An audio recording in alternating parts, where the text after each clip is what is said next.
नमस्कार विद्यार्थी मित्रांनो, मी सुनील लांगडाले मातृप्रबोधिनीच्या या ऑनलाईन सेशनमध्ये तुमचं मनपूर्वक सहर्ष स्वागत करतोय। तर आपण PYQ सिरीज TETची आपण सुरू केली आहे। तर मागचे जे व्हिडिओ आहेत ते तुम्ही पाहिले असेल, तुम्हाला फायदा झाला असेल। मित्रांनो, जर का तुम्ही चॅनलवरती नवीन असाल तर चॅनलला सबस्क्राईब करा, लाईक करा आणि तुमच्या मित्रमैत्रिणींपर्यंत शेअर करा। आपण झालेले जे पेपर आहेत ते सर्व आपण विश्लेषण करणार आहोत। आजच्या लेक्चरमध्ये आपण पेपर क्रमांक 1 आपण विश्लेषण करणार आहोत, जो पहिली ते 5वी साठी घेतलेला असतो। त्या संदर्भात आपण TETचा मराठी भाषेसंदर्भात हा पेपर आपण सविस्तर बघणार आहोत। ठीक आहे। आता या ठिकाणी मित्रांनो बघूया आपण की पहिला प्रश्न या ठिकाणी काय आहे। तर पहिल्यांदा याच्यामध्ये प्रश्नांचे स्वरूप तुम्ही समजून घ्या आणि ज्यांना बॅच लावायची असेल तर आपल्याकडे बॅच सुद्धा आहे। तुम्हाला डिस्क्रिप्शन बॉक्समध्ये खाली पट्टी दिसत असेल, त्याच्यामध्ये सगळं डिस्क्रिप्शन दिलं आहे बघा। डाउनलोड तुम्हाला ॲप करायचं आहे, कोणतं ॲप डाउनलोड करायचं ते सुद्धा दिलं आहे, सुनील सर्स मराठी व्याकरण। आपलं पुस्तक सुद्धा आहे, त्या पुस्तकातून बऱ्यापैकी प्रश्न तुम्हाला या ठिकाणी विचारले दिसतील। तुम्ही कोणत्याही परीक्षेची तयारी करत असाल, सरळ सेवा करा, PSI करा, STI करा, राज्यसेवा करा, आणखी कोणती परीक्षा करा, त्यामध्ये मराठी व्याकरण हा अनिवार्य विषय असतो। तर मी जरा बाजू होतोय, हा उतारा तुम्ही वाचून घ्यायचा आहे आणि त्याच्यानंतर मी तुम्हाला प्रश्न सांगणार आहे। ठीक आहे। आता हा तुम्ही उतारा वाचून घ्या, इथं उतारा वाचण्यात आपण वेळ वाया घालवणार नाही। तर या ठिकाणी मित्रांनो प्रश्न काय विचारलाय बा, भाषेला लेखकाने कोणती उपमा दिलेली आहे असं तुम्हाला प्रश्न विचारला आहे। तर या ठिकाणी स्पष्ट उल्लेख आहे बघा, भाषा ही समाज पुरुषाच्या जीवनाला चेतना देणाऱ्या रक्तासारखी आहे असं स्पष्ट दिलं आहे। म्हणजे भाषेला उपमा कुणाची दिली आहे बघा, त्या रक्तासारखी आहे। मग सारखा, सम, समान शब्द आले असतील तर कोणता अलंकार असतो हे तुम्हाला माहिती असेल आहे ना, आपण उपमा देतो तो उपमा अलंकार आहे। मग या ठिकाणी आपण बघूया की रक्तासारखी मग असं कुठे दिलंय, तर 3 क्रमांक तुम्हाला पर्यायामध्ये दिसेल। आपलं उत्तर काय असणार आहे, 3 क्रमांक। चला आपण पुढचा प्रश्न बघूया, 32 क्रमांक। म्हणजे पहिलं 1 ते 30 दरम्यान तुम्हाला इंग्रजी विषयाचे प्रश्न दिसणार आहेत आणि 31 ते 60 दरम्यान तुम्हाला मराठी विषयाचे प्रश्न असतील। याच्यामध्ये 4 प्रश्न तुम्हाला उतार्यावरती विचारले आहे। उतारा अगदी सोपा आहे, तुम्ही जर का वाचलं तरी तुम्हाला त्याचं उत्तर येऊन जाईल। दुसरा प्रश्न आहे बघा 32 क्रमांकाचा, भाषेच्या संवर्धनासाठी आणि प्रसारासाठी झटणारा माणूस लेखकाला कोणत्या देशामध्ये भेटलेला आहे। तर या ठिकाणी जर तुम्ही मित्रांनो पाहिलं तर या ठिकाणी फ्रेंच आहे, त्याच्यानंतर या ठिकाणी जर्मनी, 2 देशांविषयी इथं उल्लेख करण्यात आलेला आहे। तर आपण बघूया हे ह्या ज्या ओळी आहेत ह्या कुठे आहेत बघा। या ठिकाणी स्पष्ट असा उल्लेख आहे बघा, तिच्या संवर्धनासाठी म्हणजे भाषा संवर्धनासाठी आणि प्रसारासाठी तो मिशनरी वृत्तीने झटतो, त्या प्रसंगी म्हणजे झगडतोही। हा कोण झगडतोय बघा, हा फ्रेंच माणूस या ठिकाणी झगडतोय। मग आपलं उत्तर काय असणार आहे, तर फ्रान्स म्हणजे फ्रेंच लोक काय करतायत, तर झटतायत आपल्या भाषेसाठी। तसं आपणही झटलं पाहिजे। आपल्या मराठी भाषेला अभिजात भाषा दर्जा मिळालाय हे तुम्हाला माहिती आहे बरोबर। या संदर्भात मी एक व्हिडिओ टाकणार आहे, तो सुद्धा व्हिडिओ बघा। पुढचा प्रश्न आहे 33 क्रमांकाचा, आपण बघूया काय प्रश्न विचारलाय। जर्मन पंडितांचं अन्य कोणत्या भाषेवर प्रेम आहे। आता मला या ठिकाणी बघा, पहिल्यांदा म्हटलं त्यांनी फ्रेंचांना आपल्या भाषेवरती प्रेम आहे। या ठिकाणी म्हणतात फ्रेंचच्या प्रमाणे जर्मन लोकांनाही आपल्या भाषेविषयी प्रेम आहे असं त्यांना म्हणायचं आहे। त्याच्यानंतर इथं पंडित उल्लेख केला आहे, तर ही ओळ कुठे आहे बघा, तर या ठिकाणी दिलंय बघा, जर्मन पंडितांचं संस्कृत भाषेवरचं प्रेम हे सर्वज्ञात आहे, म्हणजे सर्वांना हे माहिती आहे। म्हणजे हे पंडितांचं जे काही प्रेम आहे हे कशावरती असणार आहे, संस्कृत वरती। म्हणजे आपलं उत्तर काय असणार आहे, संस्कृत, 2 क्रमांक आपलं उत्तर असणार आहे। आता आपण पुढचा प्रश्न बघूया 34 क्रमांक। आपली भाषा इतरांनी शिकावी म्हणून जगभर प्रसार करणारा देश कोणता आहे असा या ठिकाणी प्रश्न विचारलाय। ठीक आहे। या ठिकाणी स्पष्ट उल्लेख आहे, फ्रेंचच्या प्रमाणे जर्मन लोकांनाही आपल्या भाषेविषयी प्रेम आहे आणि आपली भाषा इतरांनी शिकावी म्हणून त्यांनी जगभरात आहे। हे आपली भाषा इतरांनी शिकावी म्हणून त्यांनी म्हणजे कोणी, ह्या जर्मन लोकांनी मित्रांनो। मग आपलं उत्तर काय असणार आहे, जर्मनी या देशातील लोकांनी काय केले, तर इतर काय केले त्यांनी म्हणून जगभर केंद्रे काढलेली आहेत। मग आपलं उत्तर काय आलं, तर आपलं उत्तर आलं 1 नंबर। ठीक आहे। मग अशा प्रकारे आपण 4 प्रश्नांची उत्तरे या ठिकाणी पाहिलेली आहेत। पुढचा प्रश्न आहे जो वारंवार तुम्हाला विचारला असतो, कादंबरी, साहित्य आणि लेखक यांच्यावरती एक प्रश्न विचारला असतो। तर या ठिकाणी बघा मित्रांनो, महानायक, संभाजी, पानिपत। तर पानिपत तुम्हाला माहितीच आहे, ह्या तुम्हाला कादंबऱ्या सुद्धा मी आणून दाखवल्यात या ठिकाणी बघा। तर या ठिकाणी ह्या ज्या कादंबऱ्या आहेत, कादंबऱ्यावर तुम्हाला 100% प्रश्न विचारतात। आता या ठिकाणी रणजित देसाई यांची सुद्धा कादंबरी कोणती आहे ती तुम्ही बघा, कथासंग्रह कोणते आहेत। विश्वास पाटलांची कादंबरी यांच्या व्यतिरिक्त सुद्धा आणखी आहेत बरोबर। शंकर पाटलांची, शिवाजी सावंतांच्या मृत्यूंजय, छावा, अशा प्रकारच्या काही साहित्य लेखन आहेत, ते सुद्धा तुम्हाला लक्षात ठेवायचे। म्हणजे चौघे जे आहेत त्या चौघांची तुम्ही साहित्य संपदा थोडीशी बघा। आता हा जो प्रश्न असेल 35 क्रमांक, याचं उत्तर आलं आपलं विश्वास पाटील। हा प्रश्न वारंवार विविध परीक्षांमध्ये तुम्हाला विचारला दिसेल आणि याचं उत्तर सुद्धा आपण या ठिकाणी पाहिलेलं आहे। चला 36 क्रमांकाचा प्रश्न आता व्याकरणावरती असणार आहे. बघूया आपण काळावरती प्रश्न विचारलाय. बा रोज कुठल्या तरी फॅक्टरीतला 5च्या भोंगा वाजत असे. आता या ठिकाणी मित्रांनो तुम्हाला क्रियापदाकडे बघायचंय. वाजत असे यातला काळ ओळखा. आता या ठिकाणी त प्लस असे अशी जर का तुम्हाला रचना दिसली त्याला रीती भूतकाळ असं म्हणतात. काय म्हणतात? रीती भूतकाळ. आता बाकीच्या क्रियापदांची रचना काय आहे ती सुद्धा आपण या व्हिडिओच्या माध्यमातून समजून घेऊया. आता रीती वर्तमान काळ म्हणजे काय? तर मी अभ्यास करीत असे असं पाहिजे होतं. काय पाहिजे? करीत असतो म्हणजे काय बघा, मी तुम्हाला शॉर्ट मध्ये सांगतोय. इथं धातुसाय शेवटी त पाहिजे नाही, ते असतो पाहिजे. याला तुम्ही काय म्हणणार? तर रीती वर्तमान काळ असं म्हणणार. रीती भविष्य काळामध्ये काय पाहिजे बघा, तर करीत. इथं काय असणार आहे? करीत. आणि त्याच्या पलीकडे इथं पाहिजे होतं जाईन किंवा जाऊ. ठीक आहे, मी अभ्यास करीत जाईन. ठीक आहे, यात त प्लस जाईन किंवा राहीन अशा प्रकारे क्रियापदाची रचना असेल त्याला तुम्ही रीती भविष्यकाळ असं म्हणणार. त्याच्यानंतर रीती भूतकाळ म्हणजे काय? या ठिकाणी असणार त. काय असणार आहे? त म्हणजे हा करीत आणि त्याच्या पलीकडे असे असं तुम्हाला क्रियापदाचं रूप दिसेल. अपूर्ण भूतकाळ म्हणजे काय? तर अपूर्ण भूतकाळ म्हणजे काय? तर मी अभ्यास करीत म्हणजे धातुसाय शेवटी काय पाहिजे? मला त प्रत्यय पाहिजे. आणि त्याच्या पलीकडे भूतकाळ म्हणजे काय? तर करीत होतो अशी जर का क्रियापदाची रचना तुम्हाला दिसली तर याला तुम्ही कोणता काळ म्हणणार? अपूर्ण भूतकाळ. काय ठरवण्याचे अधिकार ह्या जगामध्ये कुणाला असतात? क्रियापदाला असतात. क्रियापदाची रचना कशी आहे त्यानुसार तुम्हाला काळाचे प्रकार लक्षात ठेवायचे. ठीक आहे, जर का त प्लस तो असेल तर रीती वर्तमान काळ, त प्लस जाईन रीती भविष्य काळ, त प्लस असे रीती भूतकाळ आणि अपूर्ण म्हणजे काय? त प्लस होतो किंवा होते किंवा होती अशी रचना असेल त्याला म्हणायचं अपूर्ण काळ. तर अशा प्रकारे आपण चारही पर्याय विश्लेषण करतो जेणेकरून तुम्हाला याचा फायदा होणार आहे. 37 नंबरचा प्रश्न आपण बघूया काय दिला आहे. आपला आशीर्वाद असावा. आता क्रियापदाच्या तुम्हाला अर्थावरती प्रश्न विचारला आहे. क्रियापदाचे एकूण 4 अर्थ पडतात: स्वार्थ, आद्यार्थ, विद्यार्थ आणि संकेतार्थ. ठीक आहे, आता क्रियापदाचं रूप तुम्हाला बघायचं आहे. म्हणजे ह्या क्रियापदाकडे बघा तुम्ही, काय दिसतंय? वा वी वे. हे पाठच करून ठेवा. बघा वा वी वे दिसलं की याला 100% तुम्ही विद्यार्थी असं म्हणणार. सर्व परीक्षांना विचारला आहे. या ठिकाणी तुम्ही लक्षात ठेवा वा वी वे आणि व्या. ठीक आहे, तर या ठिकाणी एवढे जर का प्रत्यय लागले असतील त्याला 100% काय म्हणायचं? विद्यार्थी असं म्हणायचं. आज्ञार्थीमध्ये काय? मग तुम्हाला अर्थ विचारतात. कर्तव्य, शक्यता, योग्यता, इच्छा इत्यादी अर्थ जर का व्यक्त झाले असतील क्रियापदाच्या रूपावरनं, ठीक आहे, याला तुम्ही विद्यार्थी असं म्हणायचं. याच्यातनं बघा आपला आशीर्वाद असावा ही त्याची इच्छा आहे, मग याला आपण काय म्हणूया? विद्यार्थी असं म्हणूया. संकेतार्थी म्हणजे काय? तर संकेतचा अर्थ होतो अट किंवा कंडिशन. ठीक आहे, तर याच्यामध्ये तुम्हाला कशा प्रकारची क्रियापद दिसणार आहे? तर जर आणि तर अशी रचना दिसेल किंवा या ठिकाणी जरी किंवा तरी अशी रचना तुम्हाला दिसेल. ठीक आहे, जर पाऊस पडता तर हवेत गारवा आला असता, बरोबर. जरी मी आणली तरी तुला पाहते अशा प्रकारची रचना. जर तर म्हणजे जर हे घडलं तर हे घडेल अशी रचना असेल तर जरचं वाक्य गौण असतं, तरचं वाक्य प्रधान असतं आणि संकेतार्थी वाक्य हे मिश्र वाक्य सुद्धा असतात. ठीक आहे, संकेत म्हणजे अट किंवा कंडिशन होणार. नंतर स्वार्थी म्हणजे काय? तर नुसत्या काळाचा बोध झाला असेल, वर्तमान काळ, भूतकाळ, भविष्यकाळ एकेरी क्रियापद असेल तर याला तुम्ही किंवा संयुक्त पण राहू शकतात, याला तुम्ही स्वार्थी वाक्य असं म्हणू शकताय. त्याच्यानंतर आज्ञार्थी म्हणजे काय? तर दिलेल्या वाक्यातील क्रियापदावरून अर्थ व्यक्त होत असेल, म्हणजे कोणता? आज्ञा आहे, आशीर्वाद आहे, प्रार्थना आहे, विनंती आहे, उपदेश आहे, फुकटचा सल्ला असेल तर याला तुम्ही काय म्हणणार? आज्ञार्थी वाक्य असं म्हणतात. याची सुद्धा टेक्निक आहे.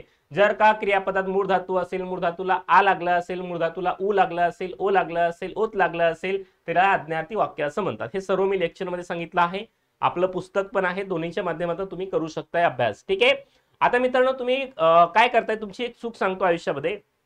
तुम्ही 5-5, 10-10 वर्षापर्यंत स्पर्धा परीक्षेचा अभ्यास करताय आणि हे 5 किंवा 10 वर्ष लागण्यामागे कारण काय आहेत मित्रांनो? तुम्ही जी परीक्षा आली त्या परीक्षेचा अभ्यास करताय. तर मी तुम्हाला सजेस्ट करेन की परीक्षेचा अभ्यास न करता विषयांचा अभ्यास करा. मराठीचा एखादा क्लास छान करून घ्या, त्याच्यानंतर इंग्रजीचा क्लास करून घ्या, त्याच्यानंतर गणित आणि बुद्धिमत्ता हे 4 जे विषय आहेत हे व्यवस्थित करून ठेवा. म्हणजे सर्व परीक्षामध्ये तुम्हाला याचा फायदा होणार आहे. आता आपण पुढचा प्रश्न बघूया 38 क्रमांकाचा. विद्वान. ठीक आहे, आता याचं लिंग नाही विचारणार तर लगेच विदुषी करणार. तर हा जो शब्द असेल खालीलपैकी कोणत्या प्रकारचा आहे? तर शब्दसिद्धीवरचा हा प्रश्न आहे बघा. मागच्या व्हिडिओमध्ये पण सांगितलं होतं. देशी आहे, परभाषी आहे, तत्सम आहे की तद्भव आहे?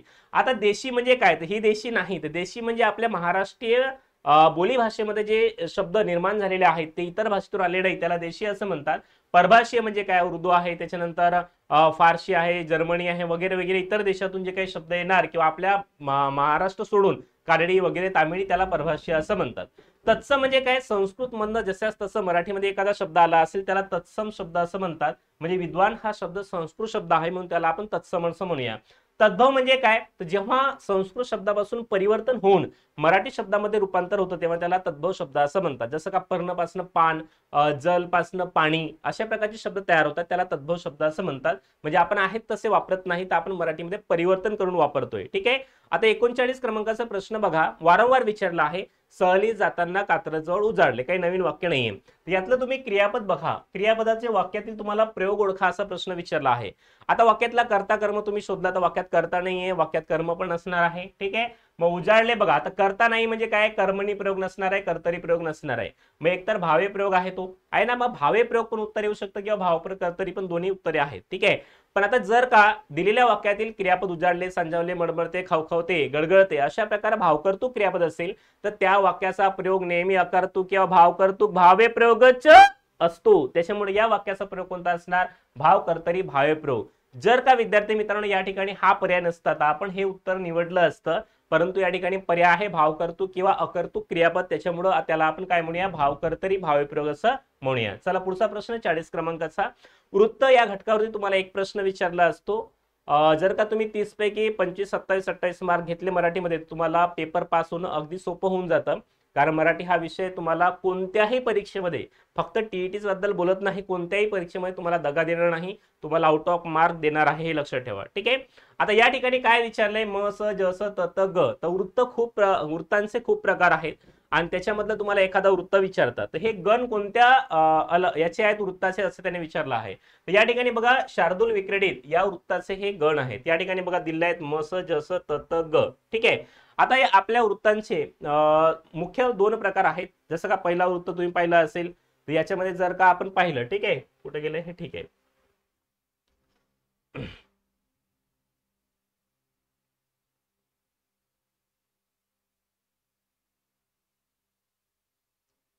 काय झालं रे बाबा याला.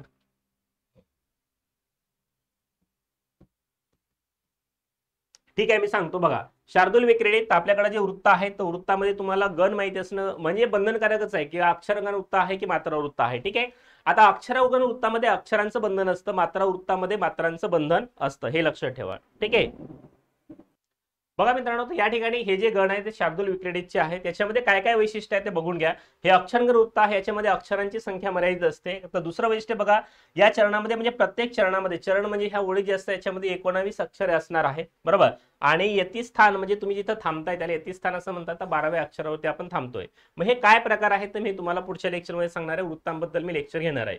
पुढचा प्रश्न आहे या ठिकाणी बघा, भुजंग प्रयात. भुजंग प्रयाताचं काय वैशिष्ट्य आहे, अक्षरगण नृत्य आहे आणि याच्यामध्ये चारदा तुम्हाला य य य असे तुम्हाला 4 गण दिसणार आहेत आणि याच्यामध्ये प्रत्येक चरणामध्ये 12 अक्षर असणार आहेत, हे लक्षात ठेवा. यतिस्थान कोणत्या अक्षरावर असते तर 6व्या अक्षरावर आहे.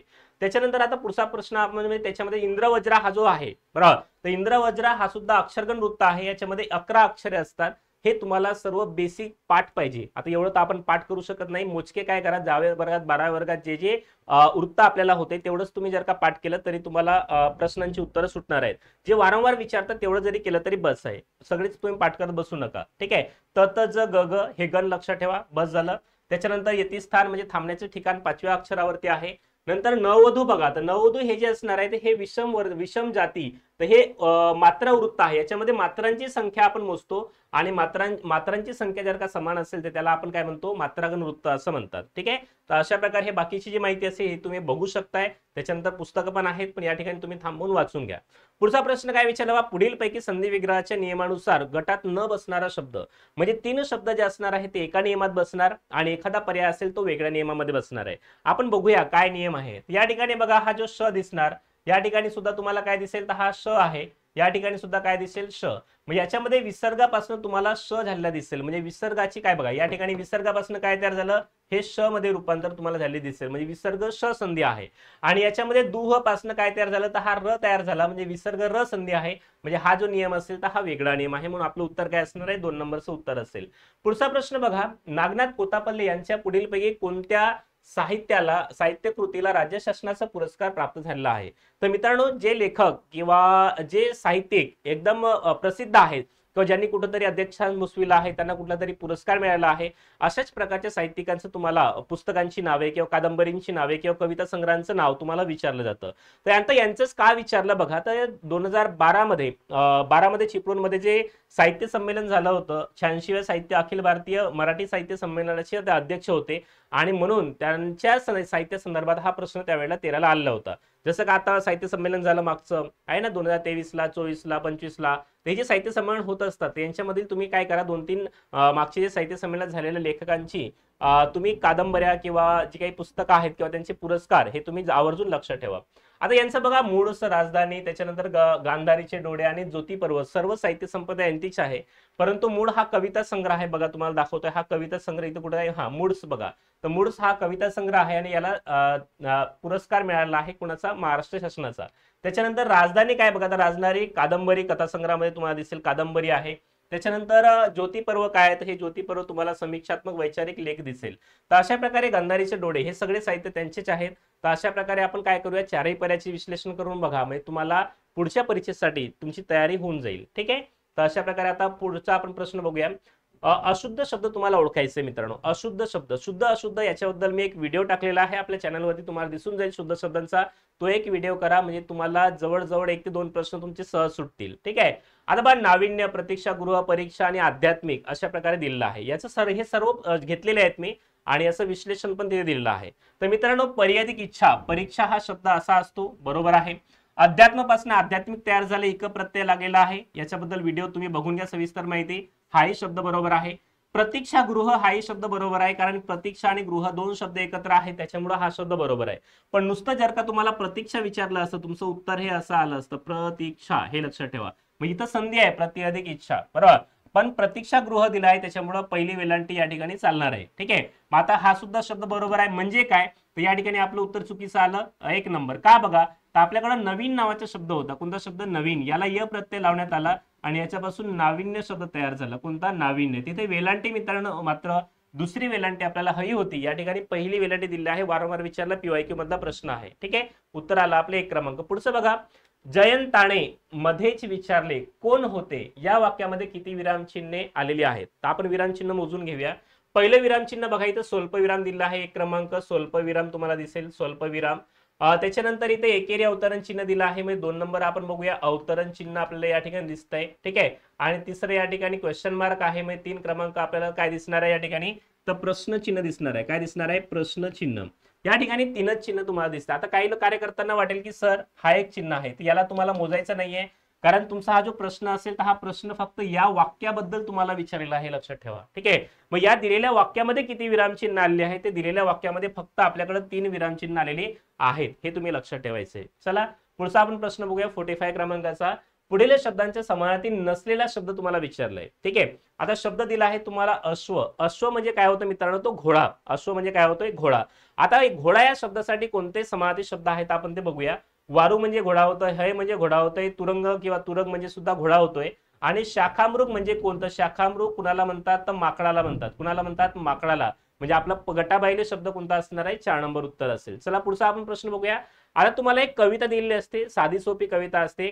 4 प्रश्न तुम्हाला उत्तरावरती असतात आणि 4 प्रश्न कवितेवरती असतात. आपण उत्तरा पहिला सोपा होता, आता कविता सुद्धा सोपी असणार आहे. बघूया आपण काय प्रश्न विचारला आहे. शेतकरी काळ्या आईची पूजा करतो, म्हणजे तो काय करतो. आता या ठिकाणी काळ्या आईची पूजा कुठं बघा, आता काळ्या आईची कराया पूजा, राब राबला शेतकरी राजा. आता काळ्या आईची पूजा करतो म्हणजे तो काय करतो बघा, उन्हात तानात घाम गाळताना त्यानं शिंपला. आता या ठिकाणी तुम्ही काळ्या आईची पूजा करतो म्हणजे काय करतो, शेतामध्ये तो कष्ट करतो आहे, असा उल्लेख स्पष्ट या ठिकाणी दिलेला आहे. चला पुढचा आपण प्रश्न बघूया काय दिलाय बघा. पुढचा प्रश्न आहे, शेतातील पिके पाहून कोणाचे देहभान हरपते. ठीक आहे.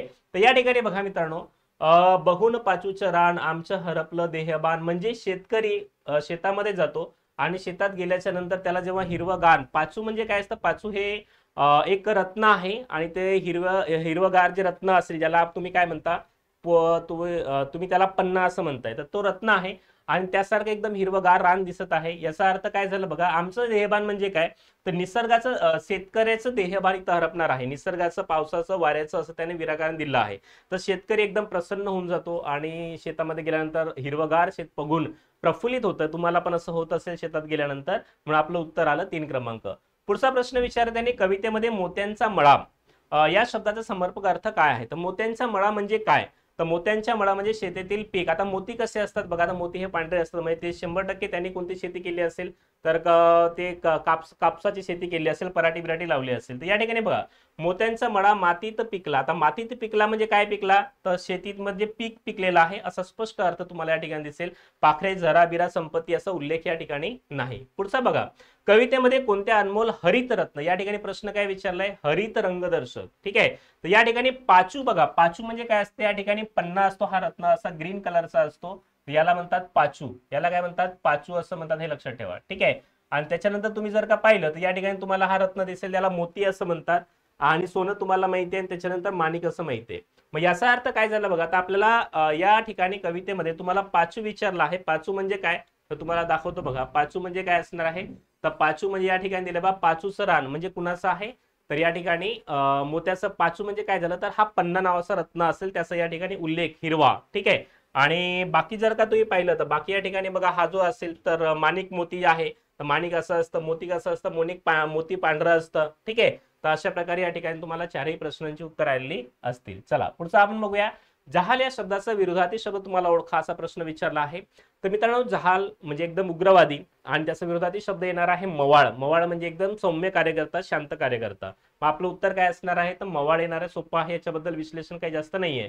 पुढचा आपण बघूया 51 क्रमांकाचा प्रश्न काय आहे बघा, तर पदरी पडले झोंड, मग हसून केले गोड, की रडून केले खोंड, की हसत झेललेली धोंड, की मारून केले गोड. तर या ठिकाणी सिंपल आहे, मन तुम्हाला पूर्ण करा. मनीवरती प्रश्न कसे असतात ते पहिल्यांदा समजून घ्या. एखादी मन दिली असेल, त्याचा अर्थ सांगा. एखादी मन दिली असेल, त्याची समानार्थी मन ओळखा, विरोधार्थी मन ओळखा, अशा प्रकारचा एक प्रश्न असतो. किंवा एखादी मन दिली जाते आणि ती तोडली जाते पुढं, आणि ते मन पूर्ण करा, अशा प्रकारचे प्रश्न विचारतात. जसं का अडला हरी, रिकामी जागा पायदरी, गाढवाचे पायदरी, माकडाचे पायदरी, माझे पायदरी, तुझे पायदरी. मग आता या ठिकाणी आपल्याला माहितीये, अडला हरी गाढवाचे पाय धरी, मग अशा प्रकारची ही एक म्हण आहे. तर पदली पडले झोंड आणि हसून केले गोड. आता एखादं संकट तुमच्या घरी असेल, तुमच्या उरावर बसलं समजा एखादं संकट, आयुष्यभर त्याला आपल्याला पेलवावं लागतं आहे का? मग त्याला काहीच नाही करता येईल तुम्हाला, परतीचे मार्ग नाहीये. अशा प्रकारे ज्यांना आहेत अनुभव ते बघा. आता पुढचा प्रश्न विचारलाय, ज्या समय शब्दामध्ये दोन्ही पदे महत्वाची नसून त्यातून तिसऱ्याच पदाचा बोध होतो, तर या समासाला कोणता समास म्हणतात? सोपा प्रश्न आहे. समास एकूण आहे 4 समास तुम्हाला माहिती आहेत. पहिला समास आहे अव्ययीभाव, दुसरा आहे तत्पुरुष, तिसरा आहे द्वंद्व, चौथा आहे बहुव्रीही समास. ठीक आहे. या प्रत्येकाची माहिती आपल्या पुस्तकामध्ये दिली आहे, त्याचीच तुम्हाला पीडीएफ दाखवतोय. पहिलं पद जर महत्वाचं असेल तर त्याला अव्ययीभाव समास असं म्हणतात. मग पहिलं पद काय असतं? यथा, आ, प्रति म्हणजे उपसर्ग असतात, आणि पहिल्या पदाला उपसर्गाला अर्थ असतो. दुसरं पद जर महत्वाचं असेल त्याला तत्पुरुष समास असं म्हणतात. सूर्योदय, सूर्याचा उदय, राजकन्या, राजाची कन्या, महादेव, महान असा देव, अशा प्रकारे. मग याचे उपप्रकार सुद्धा आहेत, ती सर्व डिटेल माहिती आहे आपल्याकडं. त्याच्यानंतर दोन्ही पदे जर महत्वाचे असतील त्याला द्वंद्व समास म्हणतात. आई आणि वडील, आई आणि नकुल, भाजीपाला वगैरे वगैरे, याचे सुद्धा 3 प्रकार पडतात. आणि दोन्ही पदे महत्वाची नसून तिसऱ्याच पदाचा, म्हणजे एवढा तक्ता जरी तुम्ही पाहिला तर याच्यातले 1 मार्क तुमचा फिक्स होऊन जाईल. दोन्ही पदे महत्वाची नसतील आणि तिसरंच पद महत्वाचं असेल त्याला बहुव्रीही समास म्हणतात. म्हणजे आपलं उत्तर काय असणार आहे? बहुव्रीही समास तिसऱ्याच पदाचा बोध होतो असं म्हणतायत. चला पुढचा आपण प्रश्न बघूया. 53 क्रमांक काय विचारलाय, पुढील पैकी भाववाचक नाम नसलेला पर्याय. बघा, प्रत्येक परीक्षेमध्ये तुम्हाला भाववाचक नामावरती 100% एक प्रश्न असणार आहे. मग यत, व, पण, पणा, ताई, गिरी किंवा आई हे प्रत्यय तुम्हाला लक्षात ठेवायचे आहे. जर का याच्यापैकी एखादा प्रत्यय लागला असेल तर त्याला तुम्ही काय म्हणणार? भाववाचक नाम असं म्हणणार. आपण बघूया या ठिकाणी कुणाला प्रत्यय लागलेला आहे. तर या ठिकाणी भव्यता काय लागला आहे? ता प्रत्यय लागला आहे, इथं य प्रत्यय लागला आहे, इथं त्व प्रत्यय लागला आहे. म्हणजे हे तीनही काय असणार आहेत? हे भाववाचक आहेत, हे लक्षात ठेवा. आपल्याला विचारलं आहे नसलेले, तर स्वतंत्र हे नाहीये. मग याच्यापासून काय तयार झालं असतं बघा, या ठिकाणी स्वातंत्र्य हे भाववाचक नाम तयार झालं असतं. किंवा आपण असं पण तयार करू शकतो असतो, स्वतंत्रता हे सुद्धा आपण भाववाचक नाम आपण तयार करू शकतो. स्वतंत्र काय आहे? तर हे विशेषण आहे, हे नाम नाहीये. आता हे तुम्हाला कसं करणार? हे सगळं मी बॅच मध्ये सांगितलं आहे. नाम कुठे येतं, कर्ता कुठे येतं, कर्म कुठे येतं, विशेषण कुठे येतं, वगैरे वगैरे. चला पुढचा आपण बघूया. 54 क्रमांकाचा प्रश्न हा आहे अलंकारावरती. साधर्म्यावर आधारित आणि वैधर्म्यावर आधारित तुम्हाला विचारले असे भेद असणाऱ्या अलंकाराला काय म्हणतात? थोडी व्याख्या फिरवून विचारली आहे. एखादा आपण उदाहरण उल्लेख करून सांगतो ते त्याला आपण म्हणतो दृष्टांत अलंकार. आता तोच अलंकार या ठिकाणी विचारला, आपलं उत्तर आहे दृष्टांत अलंकार. म्हणजे एखादं उदाहरण तुम्ही समजून सांगता एखाद्या विद्यार्थ्याला, तेव्हा त्याला दृष्टांत दाखला देऊन सांगतो आपण, त्याला म्हणतो दृष्टांत अलंकार. स्वभावोक्ती म्हणजे काय? तर निसर्गातील एखाद्या व्यक्तीचं हुबेहूब यथार्थ वर्णन केलं असेल त्याला स्वभावोक्ती अलंकार असं म्हणतात. जसं काही एक सुंदर उदाहरण आहे, मातीत ते पसरले अतिरम्य पंख, केली वरी उदर पांडुर निष्कलंक, चंचू तशीचे उघडी पद लांबविले, निष्प्राण देह पडला श्रमही निमाले. तर याच्यामध्ये मृत पक्षाच्या स्वभावाचं वर्णन तुम्हाला या ठिकाणी केलं दिसेल. अनन्वय म्हणजे काय, तर ज्याला आपण कशाची उपमा देऊ शकत नाही त्याला त्याचीच उपमा दिली जाते, त्याला अनन्वय अलंकार असं म्हणतात. अन म्हणजे काय, नाही. अन्वय म्हणजे संबंधच नाहीये. आहे ताजमहल एक जगती, तोच त्याच्या परी, त्यासारखा जगात कोणी नाही. चेतना गुणोक्ती म्हणजे काय, तर निसर्गातील निर्जीव घटक सजीवांप्रमाणे वागतात असं वर्णन जिथं केलं असेल त्याला काय म्हटलं जातं, चेतना गुणोक्ती अलंकार असं म्हणतात. जसं काय, चाफा बोले ना चाफा चाले ना, काही खंत करी चाफा फुले ना. आहे का, मग चाफा बोलणार आहे का, चाफा चालणार आहे का, नाही. मग याला आपण काय म्हणूया, चेतना गुणोक्ती अलंकार असं म्हणूया. 55 क्रमांकाचा प्रश्न विचारला आहे, पुढीलपैकी निश्चितपणे पुरुषवाचक शब्द तुम्हाला ओळखायचा आहे. पुरुष म्हणजे पुल्लिंगी शब्द असं विचारलं होतं त्यांनी, थोडंसं प्रश्न फिरवून विचारलंय. पुल्लिंगी आणि स्त्रीलिंगी आपण बघूया. हे सगळे इंग्रजी शब्द आहेत. इंग्रजी शब्दांना मराठीमध्ये भाषांतर करावं लागणार आहे. क्लास म्हणजे काय असतं बघा, तर वर्ग असतं. मग वर्ग कोणता वर्ग, तर पुल्लिंगी शब्द झालाय तो. कंपनी म्हणजे काय, कंपनी म्हणजे काय असते, तर ती कंपनी म्हणजे मंडळी आपण म्हणूया. काय म्हणूया आपण या ठिकाणी, मंडळी. म्हणजे ती मंडळी हा शब्द स्त्रीलिंगी आहे. ट्रंक म्हणजे काय असतं माहिती का, पेटी. ट्रंक म्हणजे पेटी, म्हणजे ती पेटी म्हणजे हा शब्द स्त्रीलिंगी आहे. त्याच्यानंतर पेन्सिल, त्याला मराठीमध्ये भाषांतर करायला काय होणार आहे, लेखणी होणार आहे. मग लेखणीला तुम्ही कोणत्या लिंगामध्ये मोजणार, ती लेखणी म्हणजे काय झालं, स्त्रीलिंगी झालं. आता ह्या 3 पर्यावरण म्हणजे असा एखादा पर्याय बघा की जो वेगळा तुम्हाला वाटतोय. तर या ठिकाणी बघा मित्रांनो, हे 3 पर्याय आहेत, हे स्त्रीलिंगी आहेत आणि हा पुल्लिंगी आहे. म्हणजे आपलं उत्तर काय असणार आहे, उत्तर असणार आहे 1 क्रमांक. उत्तर सोपं आहे. 56 क्रमांकाचा प्रश्न काय आपण बघूया. तर पुढीलपैकी तुम्हाला निश्चितपणे एकवचनी शब्द ओळखायचा आहे, ज्याचं एकवचनी आहे आणि अनेकवचनी रूप तेच असं ते असेल. आता घरचं आता पहा, घरे जे असेल, घरे याचं हे अनेकवचनी झालं. तर हा घर एकवचनी शब्द आहे, इथे निश्चितपणे एकवचनी म्हटलं आहे. लिंबे कशापासून तयार होणार, तर लिंबू हे एकवचनी पासून काय तयार होणार, लिंबे तयार होणार. आता बा फोटो असेल तर एकवचनी सुद्धा फोटो आणि अनेकवचनी सुद्धा फोटो. आता याचे एकवचन हेच आहे आणि अनेकवचन हेच आहे. आता पिल्ले जो असेल तर हा जो पिल्लू असतो, पिल्लू आहे ना, त्या पिल्लू पासून काय तयार होणार, पिले तयार होणार. म्हणजे हे एकवचनी बघा तुम्हाला बदललेले दिसतील, परंतु फोटो मात्र बदलत नाही. म्हणजे फोटोचं एकवचनी रूप तेच आहे आणि अनेकवचनी रूप सुद्धा काय असणार, सेम असणार. 57 क्रमांकाचा प्रश्न तुम्हाला विचारला आहे कशावरती, तर अनेक वचनावरती आणि विभक्तीवरती विचारला आहे. आता बघा या ठिकाणी प्रत्येक पर्यायात अनेक वचन दिलं आहे, मग ते बघायची गरज नाही. आपल्याला फक्त विभक्ती प्रत्यय बघायचे. तर मित्रांनो इथं काय विचारलंय, तर नाम कोणत्या विभक्तीमध्ये आहेत. या ठिकाणी मुलांनी हे नाम आहे आणि याला नी प्रत्यय लागला आहे. मग नेशी प्रत्यय लागले असतील तर ती विभक्ती तृतीय असते. बरोबर, सोपा प्रश्न आहे. विभक्ती चतुर्थीमध्ये सलाते लागतात, द्वितीयामध्ये सुद्धा तेच प्रत्यय लागतात. मग दोघांमध्ये फरक आहे ते मी सांगितलेत मागच्या व्हिडिओमध्ये.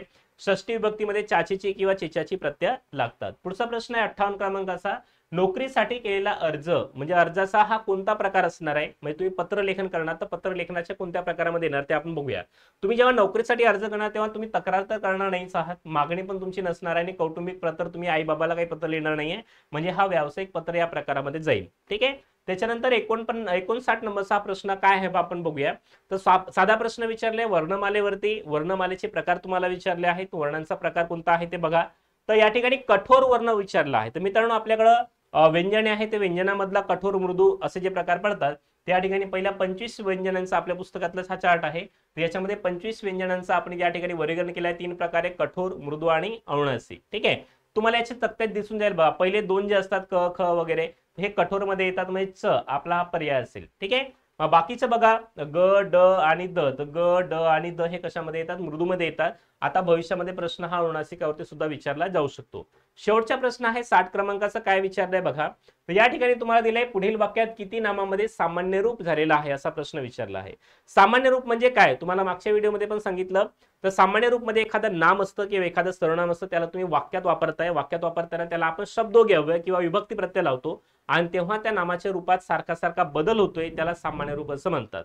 समजा या ठिकाणी आपण बघूया, शिक्षक हे आपल्याकडे मूळ नाम असणार आहे, याला हा विभक्ती प्रत्यय लागला आहे. तर याच्यामध्ये सामान्य रूप झालं शिक्षका. काय झालं, शिक्षका. शिक्षकांनी, शिक्षकांना, शिक्षकांसाठी, शिक्षकांवर असं. म्हणजे हा शिक्षका हा काय झाला सामान्य रूप, म्हणजे सगळीकडे हे समान रूप असणार आहे, याला सामान्य रूप असं म्हणतात. सेम या ठिकाणी सुद्धा तुम्हाला मुला हे तुम्हाला सामान्य रूप दिसेल, म्हणजे 2 ठिकाणी सामान्य रूप आहे. इथं आहे का, तर शाब्बासला की प्रत्यय लागला आहे, पण शाब्बास की हा विभक्ती प्रत्यय नाहीये. तर शाब्बास पासून शाब्बास की येतो पण ताईगिरी किंवा आई. ठीक आहे. तर शाब्बास पासून शाब्बास की भाववाचक नाम तयार झालं आणि त्याच्यामुळे याला आपण काय म्हणूया, तर या ठिकाणी सामान्य रूप झालेलं नाही. दिली हे तर क्रियापद आहे, म्हणजे 2 ठिकाणी तुम्हाला काय दिसेल तर सामान्य रूप झालेलं दिसतंय. ठीक आहे. तर मित्रांनो, सेशन आवडत असेल तर लाईक करा, तुमच्या मित्रमैत्रिणींपर्यंत शेअर करा आणि पैकीच्या पैकी गुण घेण्यासाठी तुम्ही तयार राहा. मराठी व्याकरण हे तुम्हाला टीईटीला तसेच टेटला तसेच प्रत्येक ठिकाणी तुम्ही जी कोणती परीक्षा महाराष्ट्रातील करत असाल त्या ठिकाणी सर्व परीक्षामध्ये अनिवार्य विषय, अनिवार्य म्हणजे या विषयाशिवाय तुम्ही करूच शकत नाही स्पर्धा परीक्षा. ठीक आहे. तर असा हा विषय आहे. तुमच्यामध्ये त्याला आपण काय म्हणूया, तुम्हाला स्वयंघोषित व्याकरणकार असं मी म्हणेल, की तुम्हाला असं वाटतं की मराठी वाचून घेईल, करून घेईल, मला येते वगैरे, पण तुम्हाला जर का 30 पैकी 10 मार्क, 15 मार्क किंवा 20 मार्क पडत असतील तर तुम्ही पास होऊ शकत नाही. याच्यामध्ये जवळजवळ मी तर म्हणतो पैकीच्या पैकी मार्क मिळाले पाहिजेत, पण एखादा 2 प्रश्न आपल्याकडून चुकलेत तरी तुम्हाला जवळजवळ 25+ मार्क मिळालेच पाहिजेत. ठीक आहे. त्याच्यामुळे व्यवस्थित एक क्लास करून घ्या. तुम्ही म्हणाल की सर तुम्ही क्लास घेता म्हणून तुम्ही क्लास करायला म्हणताय, तुमचा वेळ वाचेल मित्रांनो, किंवा तुम्ही पुस्तकं वाचा, काही अडचण नाही, पण हे 2-3 विषय तुमचे पक्के करून ठेवा, जेणेकरून मी असं म्हणणार नाही की माझ्याकडेच क्लास लावा, परंतु तुमचे 2-3 जे विषय आहेत, जे काही मराठी, इंग्रजी आणि गणित बुद्धिमत्ता, हे 4 विषय तुम्ही असे करून ठेवा की प्रत्येक परीक्षेला तुम्हाला कसलाही प्रश्न आला तरी तुमचं सुटून गेला पाहिजे. आणि मराठी तर मी तुम्हाला सांगतो ना, की एकदा तुम्ही केलं ना की आयुष्यामध्ये तुम्हाला क्लास करायची गरज नाही, झोपेत जरी उठून गेलात तरी तुम्हाला प्रश्नांची उत्तर येणार आहेत. ठीक आहे. इतका हा साधा सोपा आणि तुमच्या आवडीच्या विषय आणि तुम्हाला मार्क मिळवून देणारा विषय आहे, परंतु एक एक गुण तुम्हाला मिळवणं अपेक्षित आहे मित्रांनो. ओके. तर धन्यवाद, तुम्ही हा व्हिडिओ शेवटपर्यंत पाहिलात त्यामुळे तुमचं खूप खूप आभार.